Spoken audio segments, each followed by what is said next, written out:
Pero, amigo Rodrigo, ahora que estamos de nuevo on air, dígame, ¿qué fue esta breve pero alocada carrera de fusas y semifusas que usted me acaba de sorprender? ¿Carrera de qué? Fusas y semifusas. Ah, mire usted. Le voy a decir una cosa. Tenía que elegir un tema. Alguna que otra corchea. Tenía que elegir un tema. Y como ya hicimos muchos o varios programas de elecciones, todo lo que encontraba me parecía como que ya estaba. Entonces, digo, vamos a poner algo más clásico. ¿Y qué más clásico que Vivaldi? Y aparte, el verano, porque el verano se nos acaba de ir hace 2 días. Usted vio que yo le encuentro la relación. Yo ya extraño el verano. Le encuentro la relación rápido. Podría haber puesto otoño, pero no me gusta tanto el otoño. No el otoño en sí, sino el otoño de Vivaldi. Me gusta más el verano. Y además tocado con instrumentos de estos tiempos. Habría que ver qué dice o qué hubiera dicho Don Vivaldi. Yo creo que le hubiera gustado. Era un adelantado. ¿A usted le gusta el barroco? Sí. ¿Sabe que el Marroc también? ¿Sabe que Vivaldi, el Prete Rosso, el cura rojo, porque era pelirrojo? ¿Usted sabía que era pelirrojo? No me acordaba. Siempre andaba con gorrita Vivaldi, cuando andaba por la calle. Sí, una gorrita que decía Ruta 67 y Alerta Digital. Totalmente. Sabe que fue muy prolífico su carrera, pero en realidad era cura. Era cura más que nada porque quería dedicarse a la música, quería un lugar tranquilo. Entonces lo eximieron de dar misa a cambio de que compusiera. Aportara. Sí, y vaya que lo hizo. Estuvo hasta casi principio del siglo XX medio como en el olvido. Solamente en ciertos círculos se lo mencionaba, pero hubo como un redescubrir en estos tiempos, en aquellos tiempos, en sus tiempos de el siglo... Disculpe, miro para atrás, pienso que le está hablando a otro, no a mí. De don Vivaldi el Preteroso. No sé por qué estamos diciendo esto, porque me pregunta sobre el tema musical. Exactamente. Un oasis entre medio de tanta locura que cotidiana. Sí, estamos hablando de la Unión Vecinal y la Unión Popular. Usted sabe que las primeras elecciones fueron en Neuquén, la ciudad de Neuquén. Fueron en 1906. Y los partidos que se presentaron fueron justamente Unión Vecinal y Unión Popular. A partir de ese momento iban a alternarse, aunque a decir verdad casi siempre ganaba Unión Vecinal, pero cada tanto metía algún triunfo de la Unión Popular. Durante prácticamente 2 décadas y media se adueñaron del escenario electoral neuquino. Estos 2 partidos en realidad se fundaron en 1905 con el objetivo de participar en las elecciones de 1906 que convocó el gobernador Buque Roldán. Ahí Buque Roldán, en un discurso que da, habla de las cualidades que tenían que tener los candidatos. O sea, como que se hizo eco de la inquietud comunal, entre comillas, porque en realidad era su inquietud. Él decía que la designación de los candidatos debía recaer, escuche bien, en personas serias y honorables que hagan prácticas las ventajas de la institución comunal, demostrando en este primer ensayo la capacidad requerida para la vida cívica. Bueno. Ahí escuché eso y de ahí me agarré, me puse el bombín, me ajusté el moño, me di media vuelta y me fui. Al decir esto, ya estaba estableciendo quiénes podían presentarse, no era para cualquiera. Al no poder poner el voto ilustrado, estaba el candidato ilustrado.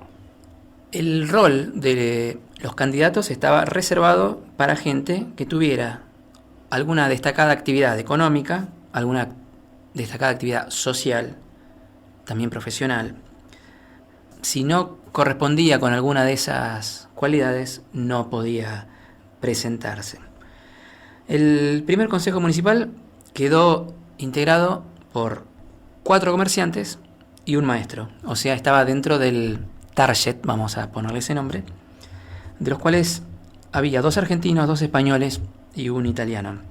El cargo de presidente lo ocupó Pedro Linares, que era un comerciante de Río Negro y Neuquén, porque en realidad tenía negocios en los 2 territorios, que más tarde, unos años más tarde, fundó la Asociación Española de Socorros Mutuos de Neuquén, y era dueño de uno de los ramos generales más importantes de la confluencia.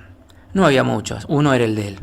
Aunque también había una sociedad que de eso no se habla mucho, con don Casimiro Gómez. ¿Se acuerda de don Casimiro? Casimiro tenía negocios en todos lados. Él vio el futuro de Neuquén, o sea, vio el futuro y se vio partícipe de ese futuro. Así Porque que con una bola de cristal lo vio, pero bastante tiempo antes de que el ferrocarril llegara.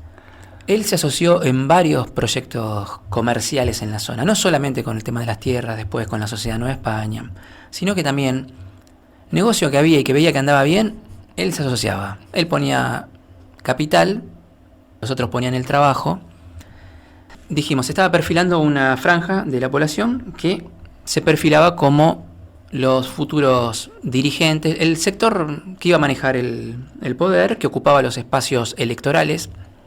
Cada campaña electoral lo que hacía era legitimar una representación de poder, que era la que obtenían estas personas, que para poder ser nominadas tenían que ya tener antecedentes destacados en distintas actividades económicas, sociales y o profesionales. Por ahí, si uno se destacaba como jornalero, no tenía el mismo... No, claro, un peón jamás iba a poder presentarse. Por más destacado en su trabajo. Entonces, estos dos partidos fueron los partidos tradicionales que se disputaban cada elección de la política ciudadana neuquina hasta la década del 30. En la década del 30, primero irrumpió en el Consejo Municipal el Partido Radical. Fíjese que hasta la década del 30 nunca los radicales habían podido obtener la representación del Consejo Municipal. Siempre fueron estos dos partidos, vamos a ponerle de nombre, locales, vecinalistas. Los radicales nunca pudieron llegar al poder en la capital neuquina recién hasta la década del 30. Y mire que en Irigoyen... Cuando a nivel nacional... Y duró poco, porque... Justamente ese contexto nacional no lo ayudó a sostener el mandato. No, después de los radicales, el partido que tomó la posta a nivel municipal fue el Partido Socialista, que fue el que ganó las siguientes elecciones en la década del 30 hasta entrado el 40. Tendremos que hacer un programa sobre esa década socialista. Sí, franja, sí. Ahí tenemos varias personalidades bastante conocidas. Ahí volviendo al tema de estas agrupaciones políticas, la diferencia tal vez más grande, aunque no era tan explícita, era el origen de las personas que conformaban a estos partidos. Yo lo tengo acá anotado, que dice: popular, españoles e italianos en su mayoría, unión vecinal, criollos. Más que nada criollos, en su mayoría encabezados por nuestro ilustre, al que le debemos un programa exclusivo. Aunque hemos hablado mucho de él en distintos programas. Sí. Usted está hablando de... Don Abel. Exacto, Don Abel Chaneton. Había dos orígenes. Uno, como usted ya mencionó, el criollo, que era representado más por la Unión Vecinal, y el otro era el de la Unión Popular, que era el de los, entre comillas, extranjeros, que eran inmigrantes en realidad. Que decían, si yo pago impuestos, estoy acá desde el mismo comienzo junto con estos compañeros criollos, ¿por qué no puedo acceder? Porque del otro lado se decía que los cargos deben ser para gente nativa de Argentina. Una discusión que se mantuvo a lo largo del tiempo. Igualmente no era tan estricto, o sea, era una generalidad, pero a veces había alguna excepción, o sea, a veces había algún criollo del bando popular y a veces había algún inmigrante del lado vecinal. Te veo que ahí en la ruta... Poner distintas canastas. Veo que en la ruta está el Club Unión Vecinal. Sí. Son vestigios de lo que queda de aquel... Verdinegro. Sí, exactamente. La Unión Vecinal estuvo, como dijimos, generalmente liderada por argentinos y por ese motivo contó con la adhesión de los criollos. La Unión Vecinal hasta 1916 ganó ininterrumpidamente. O sea, desde 1906 hasta 1916 triunfó siempre. También había una persona como usted dijo, de peso, que era don Abel Chaneton. Cuando sucede en 1916 el asesinato de Abel Chaneton, es como que quedó huérfana, no sé si la conducción, pero el liderazgo de la Unión Vecinal. Entonces estaba la oposición, que la lideraba Manuel Linares. Generalmente la Unión Popular era el partido que llegaba segundo a las elecciones. Si fuera en la actualidad, siendo que habitualmente sale segundo, o aunque sea una vez sale segundo, ¿cómo diríamos? Francia. Exactamente. Pero llegaban primero a reclamar que había habido fraude, o rápidamente se ponía en cuestión el funcionamiento del... Claro, exactamente. O sea, la metodología era elecciones. Ganaba la Unión Vecinal, esto hasta 1916. Ganaba la Unión Vecinal. Denuncio fraude. Terminaba la elección y se denunciaba fraude o irregularidades, pero por parte de la Unión Popular. Era como el folclore de las elecciones en aquellos momentos. En esos años 1916-1917, luego de producido el asesinato de Abel Chaneton, ahí hay una especie de renovación en los liderazgos de los partidos.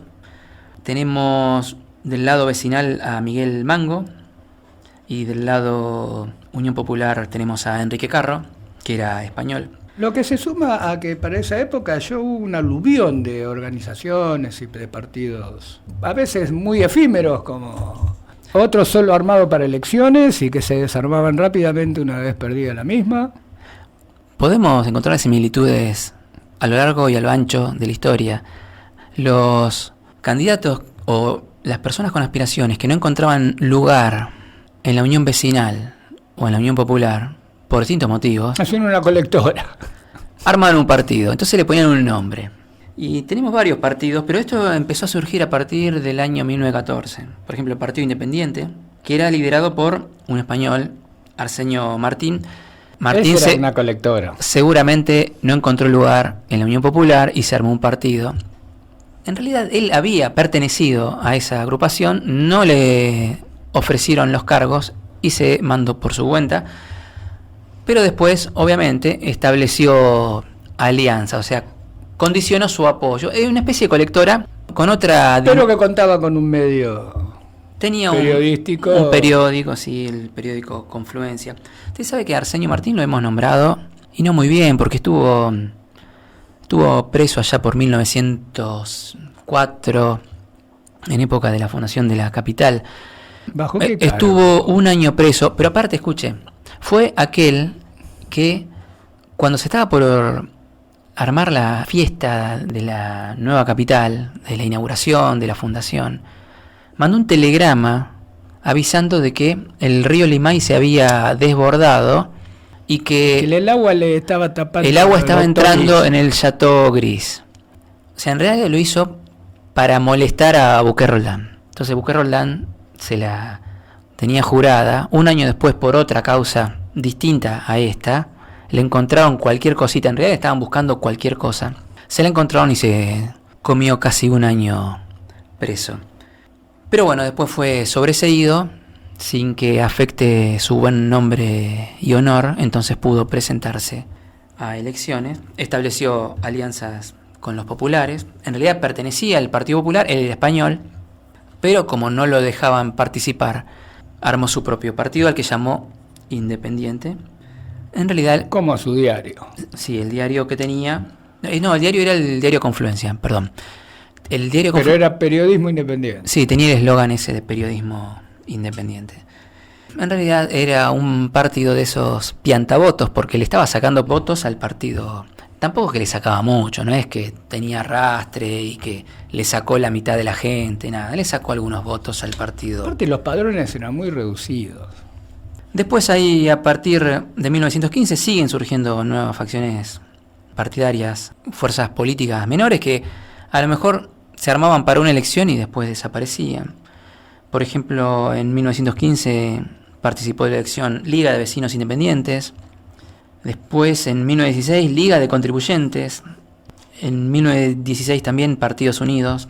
Es un oxímoron casi, ¿no? ¿Estamos partidos o estamos unidos? Ahí en 1916 se da el triunfo electoral de Hipólito Yrigoyen a nivel nacional.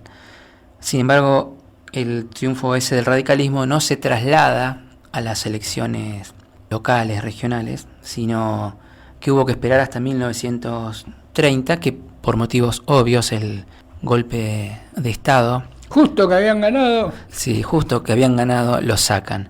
Hicimos un programa sobre lo que sucedió en Neuquén en los tiempos en que don Hipólito fue derrocado y todo lo que hizo el teniente Patterson. Recomiendo ir a YouTube, buscar la página Más Neuquén, esa es otra historia, y buscar las andanzas del teniente Patterson. Sabe que mirando las campañas electorales y mirando las publicidades que hacían en los periódicos, los que tenían acceso a ellos nada más, porque por ejemplo, generalmente la prensa estaba volcada a favor de uno de los candidatos y no le publicaba ni notas ni publicidades a los partidos rivales. Salvo que patinara por la calle y cayera al barro, ahí hasta en una foto podían publicar. El tema de los radicales que no ganaban acá era más que nada porque los consideraban que no eran locales. ¿Vio cómo ahora está? Un porteño. Sí, eran nacionales. Era un partido nacional y acá necesitamos gente que entienda la región. Pero por ejemplo, ¿vio cuando dicen neuquinizate? Se pretende que haya una sola neuquinidad, cuando estas tierras tienen múltiples orígenes, empezando por, ya de entrada, por los pueblos originarios, pero después por los inmigrantes, los que llegaron de Europa, los inmigrantes que llegaron de otras provincias, las actividades, la industria petrolera, la actividad criancera de las culturas, distintas miradas. Entonces, sí, la mirada urbana también. Digamos, es un proceso que puede darse con el tiempo, encontrar una propia identidad dentro de un crisol de miradas, de cuestiones culturales distintas. Forzarlo puede ser un poco traído de los pelos. Generalmente, bueno, ahí ya estoy mirando el reloj, sabe que nos están mirando como no diciendo, no lo miremos, Pablo no está, está ahí usted haciendo hágase el Gil, 2 minutos más no pasa nada. Me hago el Gil, a mi juego me llamaron. Mirando, le decía, las publicidades, generalmente las publicidades no hacían hincapié en lo que iban a hacer, sino hacían hincapié en las cualidades de la persona que se postulaba. Era prácticamente lo más habitual.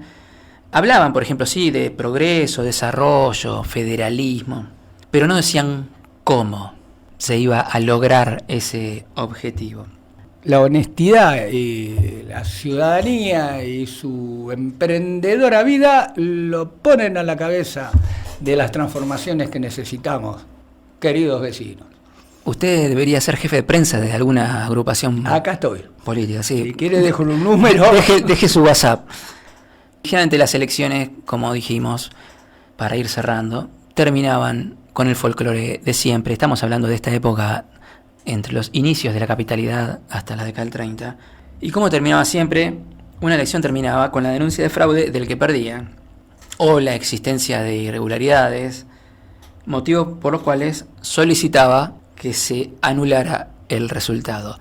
Pasó en todas las elecciones. Y se puede, como dicen ahora, linkear con cuestiones de la actualidad, cuando todavía están muchas veces, cuando se ve que las elecciones pueden estar muy reñidas, empiezan a hablar de la posibilidad de denunciar fraude luego. Y otra cuestión que se puede linkear es esto de que una persona no ilustrada, que no tenga títulos, no puede ejercer ningún tipo de representación, cosa que hemos visto hace poco tiempo cuando se descalifica a una diputada nacional por no tener esas cualidades justamente. Nos tenemos que ir, vamos a seguir hablando de historia de Neuquén, pero el próximo programa. Y así como... O sea que yo no puedo hablar de historia de acá el sábado con mis amigos, mi familia. Usted haga lo que quiera. Me quedo más tranquilo. Usted es libre. Vio que ahora somos libres. Avanzo con eso. Nos vemos con otro clásico tema el próximo sábado. Hasta el próximo sábado.